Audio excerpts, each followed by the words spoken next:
मेरी last video में ना हम लोग बात कर रहे थे कॉन्फिडेंस के बारे में, सेल्फ कॉन्फिडेंस के बारे में कि सेल्फ कॉन्फिडेंस आप लोग कैसे जनरेट कर सकते हो, कॉन्फिडेंस कैसे जनरेट कर सकते हो। तो देखो, कॉन्फिडेंस बढ़ाने के लिए ना 2-3 मेन चीजें हैं। सबसे पहली is the information, second is the practice and third is the understanding. That means अगर आपको कॉन्फिडेंट बनना है, अगर आपको सेल्फ कॉन्फिडेंस बढ़ाना है, so all you need to do is read more and more, collect more and more information. अब आप लोग सोच रहे होंगे कि ये बिल्कुल मेन स्ट्रीम पढ़ाई की तरफ जा रहा है। जी नहीं, मैं जानता हूँ बहुत सारे लोग ना आपको कॉन्फिडेंस बढ़ाने के लिए भी बोलेंगे कि हाँ सबसे बड़ा रोग क्या कहेंगे लोग। इट ऑल्सो मैटर्स, बट ये सिर्फ और सिर्फ 20-25% या 30% आपके कॉन्फिडेंस में इन्वेस्ट करता है। The major investment is caused by the information you collect, the information you gather, the understanding you develop and what you do and what you want to do. और जो भी आप कर रहे हो करंटली, इन सब की आपके पास क्या अंडरस्टैंडिंग है, आप कैसे इनको समझते हो, क्या आप लोगों के सामने पोर्ट्रे करते हो, ये सब कुछ अफेक्ट करता है आपके कॉन्फिडेंस को।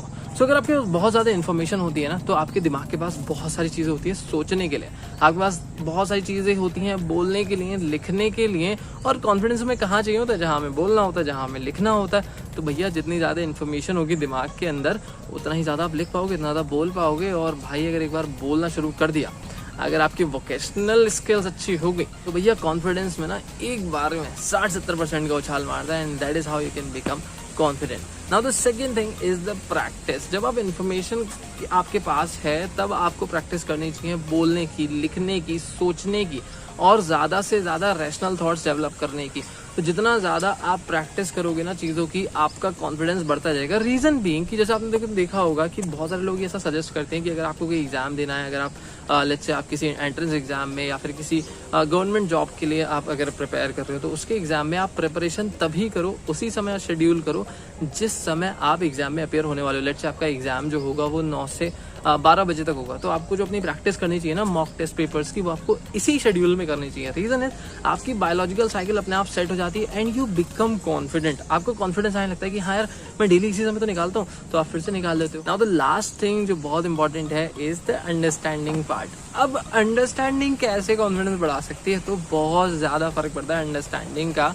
रीज़न इज कि आप एक ग्रुप में हो, राइट, और जिनके सामने आप कॉन्फिडेंट नहीं हो, और अगर आपको ये अंडरस्टैंडिंग बढ़ जाएगी सामने वाला बंदा सुनना क्या चाहता है, वो बोल क्या रहा है, उसके दिमाग में है क्या, तब आपकी तो कॉन्शियसनेस ही खत्म हो जाएगी। और एक बार आपकी कॉन्शियसनेस खत्म हो गई तो भैया कॉन्फिडेंस तो बूस्ट होना ही होना है, 70-80-90-100% कॉन्फिडेंस। तो ये 3 हैक्स हैं जिनसे आप अपनी अंडरस्टैंडिंग को बढ़ा करके, प्रैक्टिस बढ़ा करके और इन्फॉर्मेशन बहुत ज़्यादा कलेक्ट करके आप अपने आप का कॉन्फिडेंस बढ़ा सकते हो। So this is how you can increase your confidence और अपने सेल्फ कॉन्फिडेंस को बनाए रखना आज की तारीख में कितना इंपॉर्टेंट है। इम्प्रेसिव और मैग्नेटिक बनने के लिए वो बहुत ज़्यादा ज़रूरी है। और अगर आपने वो वीडियो नहीं देखा है इससे पहले वाला, तो उसको जा करके देख लो और देखो क्या 10 क्वालिटीज हैं that you need to have in your personality to make it impressive and magnetic. So that's it in this video. Will meet in another video, और तब तक के लिए बाय बाय।